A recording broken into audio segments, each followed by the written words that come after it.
Welcome back to Rhythm and Rome with Benneth, Paul, and Trisha, where we discuss our travel adventures and explore cultural differences, similarities, misconceptions, and all the craziness in between. Get ready for a passport knuckle ride. Welcome, everyone. We have a special guest today, someone who is all about empowering the global Black community seeking a fresh start abroad. We want to welcome Chrishan Wright with Blaxit Global. If you could teleport to any place in the world right now, where would it be and why? Well, you came with a toughie. Nuh-uh, because Gail just went somewhere. You could figure it out. For real. You can almost touch space. Wait, oof. Let me. Should we Let's not go there. How about we unpack that as an icebreaker? Right? I don't even. How long do we really have? Longer than they were up in space. I bet you that much. I bet you're right. Who are you telling? Oh my gosh. What a hot mess. Gosh. Well, I would say It could be even fictional. if I could pick a time period in life, I would pick the Harlem Renaissance is my favorite time period in Black American history. And that was the theme for my 50th birthday last year. Happy And late birthday. thank you. Oh, that's Almost awesome. 51, but it's okay. We don't crack. No, Sorry. no, we do not. That was intentional to make up for all the other foolishness we got to deal with. You are gonna have immortality. Black will not crack. Our superpower. Right? They will try, but it shall never crack.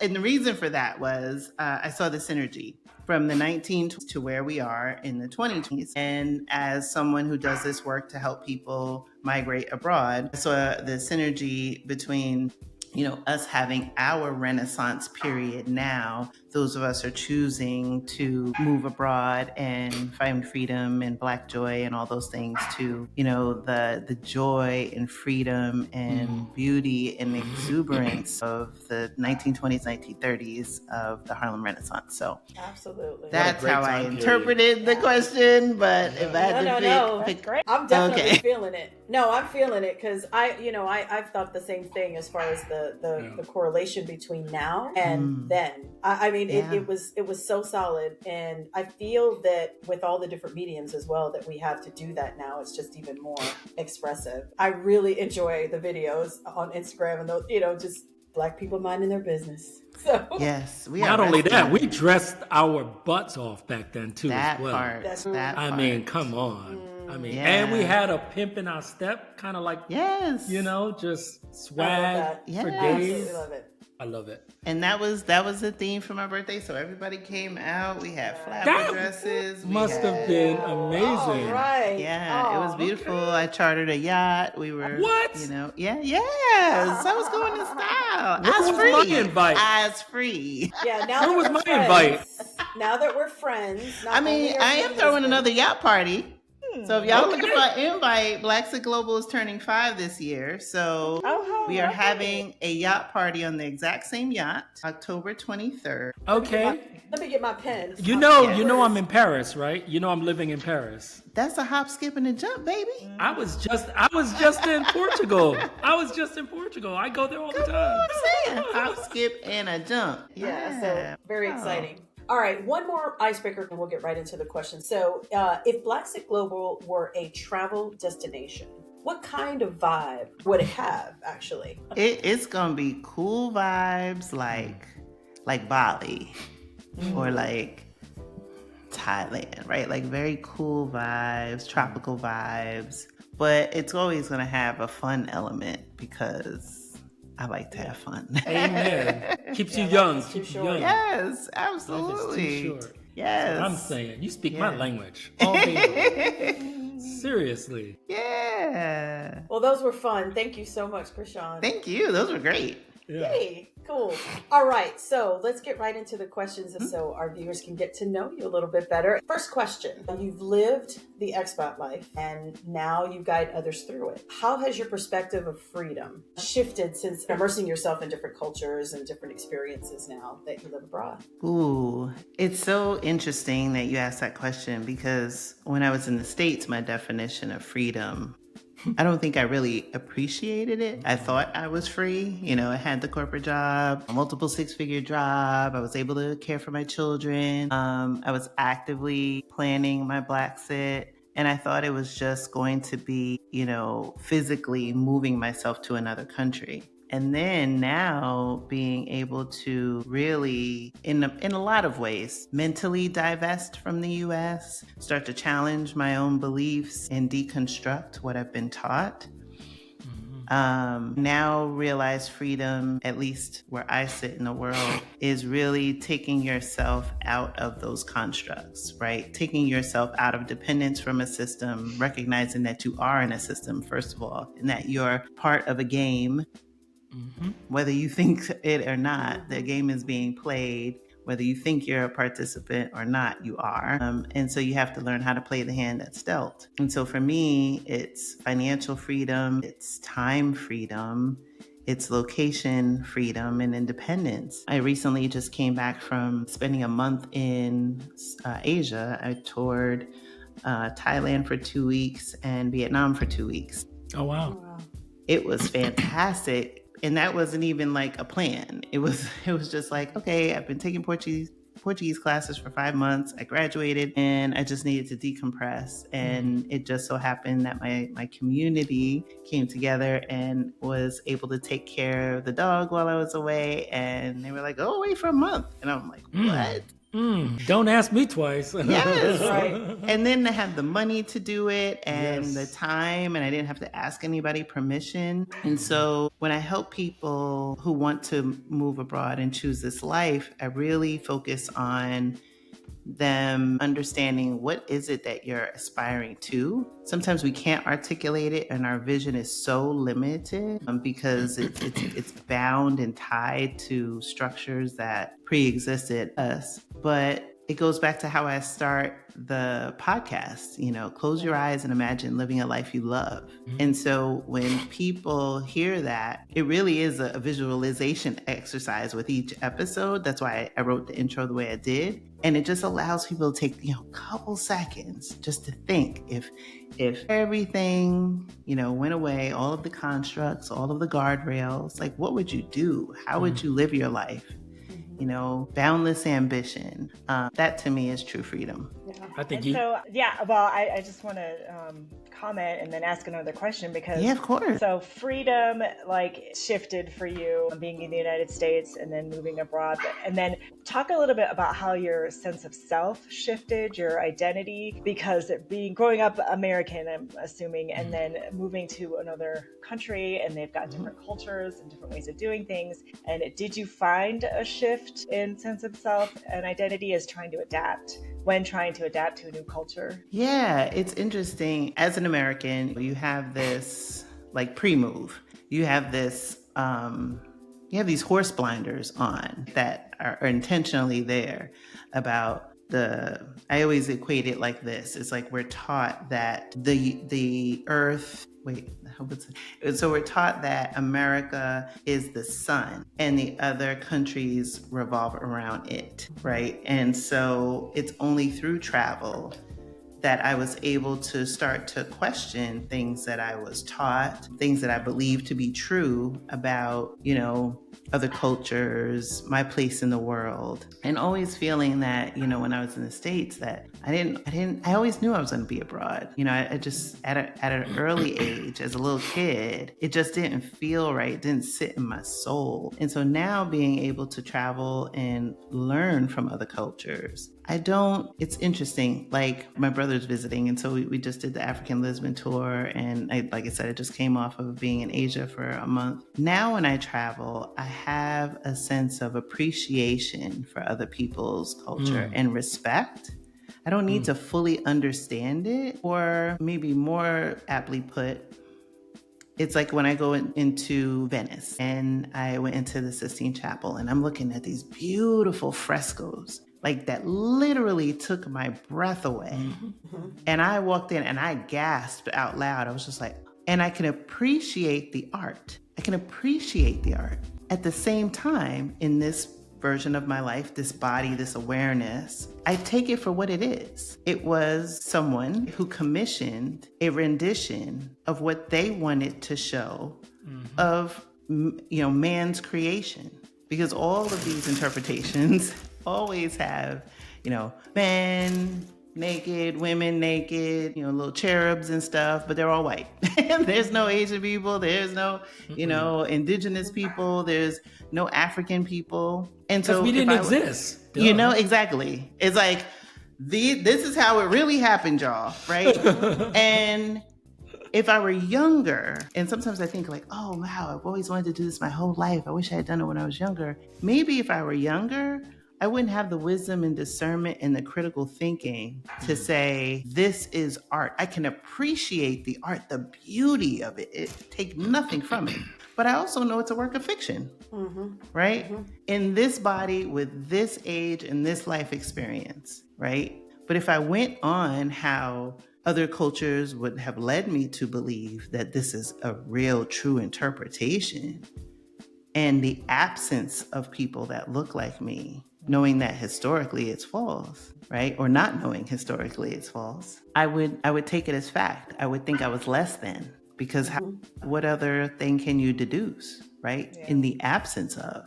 Yeah. And so that's why I feel like, one, that travel's been a gift, but two, that now seeing things and shaping it, I can respect people's belief in white Jesus and, all these other things that I know to be not factually accurate. And then I can say, oh, okay, you know what? That's great. I respect your interpretation. Being able to co-opt images, cultural things, no different than co-opting the term woke and turning it into something opposite what the intent is. And so when you start to challenge yourself and see the, nexus between these things, and you say, oh, wow, history is very cyclical, right? It changes, it morphs to some way. But, I always say a lot of these things, especially when it comes down to race, are just optimizations on the original sin. Absolutely. It's perpetuated.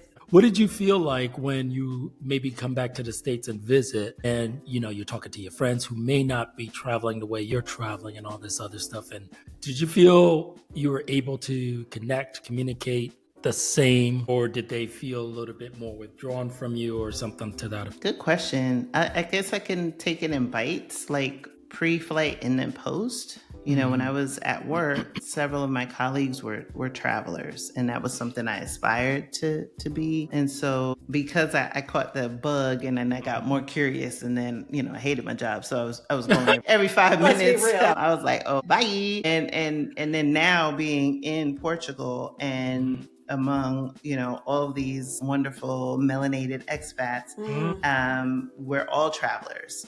Gentleman who's the most recent guest on my podcast is currently playing golf in Scotland. Another guest That's what I'm talking was about. in Ireland, I think, last night. Like we're all coming and going. And so for us, it's just part of our life. When I have conversations with people and my friends in the States, however, it feels like Groundhog Day. It's like they can do their day in their sleep, right? There's really like this unconsciousness that happens. And so for them, I get the occasional, not from my core friends, but I guess maybe from that next band out would be like, that must be nice, but from my core friends, they're like, oh, I love this for you. I wish I could do it, which I find that to be inspiring in some ways and sad in other ways. One, because I was one of the few in my peer set that was divorced and raising 2 children. And I chose not to date while my children were minors. I'm just putting myself out there now, 15 years later, right? And so I'm like, I did all this without another income, with dust and lint for child support. She said dust and lint, not dust and lint. Yeah. Not just dust, not just lint, dust I and. love that. I'm going to put that as a hashtag for the show. Oh my God. So I'm like, you can do this. You have a partner. Like, you literally have another human, another income stream. Like, it's a choice. You know, sometimes people don't want to have the hard conversations with their partners, or they put limits on it and they self mute. But interestingly enough, there are a few women, and I actually had one on my YouTube channel 2 weeks ago, who is moving to Portugal, and her husband is staying stateside. And when I moved to Portugal a year and a half ago, one of my members, she moved with her husband, who then went to Canada for a good year and some change, and now is, you know, making the transition. So it's now being normalized that it doesn't have to be how people think so linearly. It's like, oh, if I'm married, I need to go with my spouse, or if I'm partnered, I need to go with my partner. It's like, no, your partner can stay and live their lives. You can do something different, and just putting these conversations and different dynamics into the atmosphere has been also helpful to kind of normalize different behaviors and different ways of seeing the world. So that's been a gift. Yeah, Yes. there's like a timeline that we seem to be held accountable to. Like, you will graduate high school, you will go to college, then you will get a job, then you will get married, then you will have kids, and then you work, and then you retire. I mean, it's like newer generations are just completely obliterating that timeline. Yes, they put that list in the I shredder. grew up on it. It was like, because that's how we were taught. We were taught we this. can break free from that, you know? Exactly, We have to, 100%. Yeah. And I think technology made it so much more simpler for us to be able to do that now. So, you know, that's the way we were taught. I always say, you know, Generation X is the most powerful generation there is. That's just my opinion.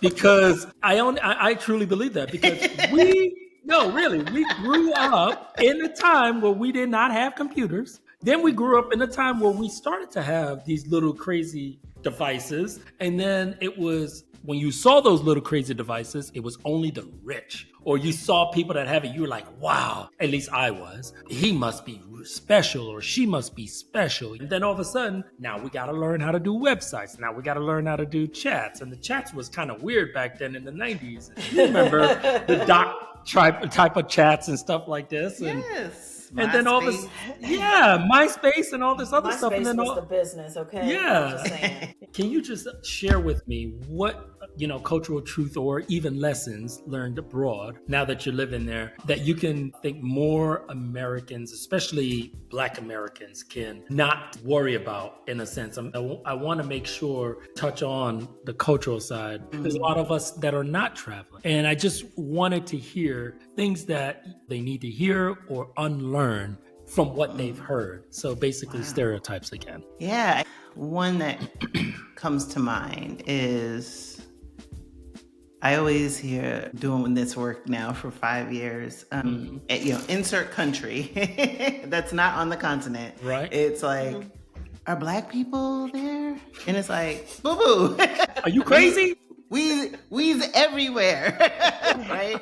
We are the alpha. We are the omega. Like, we are the original. Yes. And so it's the decentering of whiteness, right? And just starting to really challenge that. That's the first layer. There's also the perception that there aren't men, right? When they think about particularly the Blaxit movement, and even a lot of the Black travel led outside of the passport bros. Yeah. There's this, you know, the reality of it is that it's female led largely. That's no different than other, you know, big movements in Black American history, civil rights movement, right? It's like a lot of female movements. And so this is no different, but there are men that travel. I see them all the time. As someone who dedicates every season, I have at least one male on the episodes, is because men need to have that level of representation. They need to know that it's okay. And as somebody who does this, I also know that I often need to work a little harder to get the men to open up, because it's just, you know, men are for Mars, women are for Venus, just different ways we're hardwired. But they're out there, they have stories they want to tell. It's just, you know, giving them the safe space in order to do that. And then there's, you know, I think a belief that sometimes people think, I've missed my moment. it's too late. Yes. Oh, I'm 60, I'm 70, I'm divorced, I have a small child, I have insert whatever. And then I say, there are billions of people on the planet. Your story is, sadly, and the reality of it is somebody probably went through this too, right? Yeah. And so you're not unique in that regard. And so just being able to say you're the only person who's putting limits on yourself. And do you want to? Like, do you want to self-mute when all of these other systems and constructs, to kind of squash, who you are and have been trying to squash who we are for centuries? Do you really want to internalize that and gaslight yourself into not being able to live the life of your dreams and affirm your dignity and right to agency? So for me, those are like the main ones that I see. Interestingly enough, I have a scouting program that I run, Nomad, Noir. And this fall, I have a Black American woman who is visually impaired. And she is going to be scouting with me because she's like, I'm Black, I'm blind, and I'm moving abroad. Right? And so I love that. Ain't no stopping. Yeah. Exactly. And so these are the kinds of stories I like to highlight because people need representation, because it's only when you hear somebody and you're like, wait a minute, Yes. And one thing that comes to mind, and I'll say this, is I was going through a real dark period in my life more than a decade ago. And I remember I was real depressed, and I saw Amy Purdy, his Paralympian, dance on Dancing with the Stars. I had never heard of her before. I didn't follow the Paralympics. But when I saw her get on the dance floor for the first time and hear her story of losing her legs at 19 to bacterial meningitis and then becoming an Olympian, and then dancing, and I was just like, wow. And literally, it was like I could feel things being rewired in my brain. And, as the universe does work itself, I got to meet her a few months later in New Jersey, of all places, and take pictures with her. And I got her autograph. And I told her, I was like, you don't understand, seeing you, even though I am able-bodied, I am Black, I saw that if she could do that, with all of the things that she had to overcome, that I could overcome anything that's that right. I was doing. So that's why I think it's so important. Yeah. So Chrishan, so you've helped so many people now do the exact same thing that you're talking about, which my dream is to live in Lisbon. The goal is to hopefully get over there. Get over there. I would love to move there. I'd love to live yesterday, but I think the goal now is in a year. Okay. After that's speaking. Not bad. That's good. But I have visited and I'm coming back. Yeah. And I'm actually learning Portuguese now. So yes, but just, you've helped so many people, do this transition. And I know you will through the show as well, as they get to know you, hopefully, and see you and see our discussion here. But what are some of those misconceptions that you still have, that still exist for you, even being abroad now? Ooh, sometimes I think it's natural, right? I'm a year plus now into my journey. And there were times where, especially in the beginning, you have this euphoria, right? You're on this high and I did it. You have a sense of accomplishment. And then it's like everything is in 4K. And so you're eating all the things, you're drinking all the things. The country can do no wrong. It's Shangri-La. It's like, right? And then you have these periods where, we're humans, right? We're spiritual beings having a human experience. And so there are periods of loneliness where you're missing family or family events. Food. I mean, although I don't miss a lot of American food because the food in Portugal is amazing. No, I'm talking about food from your family. Okay, that's different. Yes. Thanksgiving, I make it a point. Just saying. So yeah, and customs, right? Because we have a woman, Bridget, who lives, her name is Bridget Jones, and she lives in Porto, and she's Southern gal in Portugal. She was actually on Good Morning America last summer when Robin Roberts was doing some filming. Portugal, I saw that. In Portugal. Okay. Yeah, so she does a big Thanksgiving spread. and always cooks for us. And so we have our Southern, creature comforts. For those of you, like my family hails from the South. But there are moments like, you don't have the familiar. And so that's a normal thing. Mm-hmm. And I love the fact that I'm learning a language at the age I'm at, because I tell this to all adult learners if they choose to move to a country where English isn't the primary language, is how best you learn. Do you learn better in the morning, in the afternoon? Do you need visual cues, auditory cues? Do you need to write things down? Like, you can literally tailor your learning based on how best you learn, versus when you're in school, it's compulsory. Yeah. It's like, okay, it might be English. Well, of course, everybody has to say English in the United States, but it might be Spanish, and French, right? And if you're in a fancy school, it might even be Latin, right? But a lot of times people come out of school, they don't really have a grasp of the language, can't go to another country and even be able to do basic things with their knowledge, versus when you literally need to learn things in order to live. Like, I need to be able to order food at a restaurant. I need to be able to buy food at a grocery store. So yes, my survival is dependent on me being able to have some situational awareness of my environment and then move forward. And so there's I say my Portuguese is transactional. And so there are cultural things that I miss, nuances, phrases. There's a layer of depth that I don't have yet because I'm not conversational. I still consider myself to be very transactional. If I need something, I know how to ask for it. And I can answer. But if you ask me anything outside of that, I still have a little bit of difficulty. Yeah. I may have a few catchphrases I can grasp, but maybe not the whole thing. But that's only, year and a half, 2 years in. You had mentioned the 5-year anniversary of Blaxit is coming up, and the yacht party. That's super exciting. Like, what other things do you have on the horizon for what you've created? Super exciting. Yeah, so this year is a big year.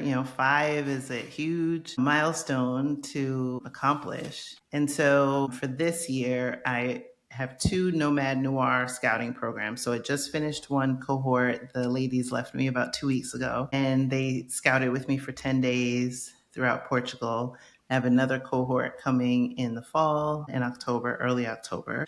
We have our 5-year anniversary yacht party. And then the day after, Stephanie Perry and Rashida Dow, the co-founders of Exodus Summit, will be in town. And so we're going to do a meetup for them. That's awesome. And then what I haven't announced yet, although it's not 100% definite, forthcoming, I did a wine event last year where we bought out a winery and had 19 of us for 2 nights. And so we're going to be doing it again in Alentejo, so the center part of Portugal in the Alentejo region, and have beautiful wine, camaraderie, food, relaxation, all the things.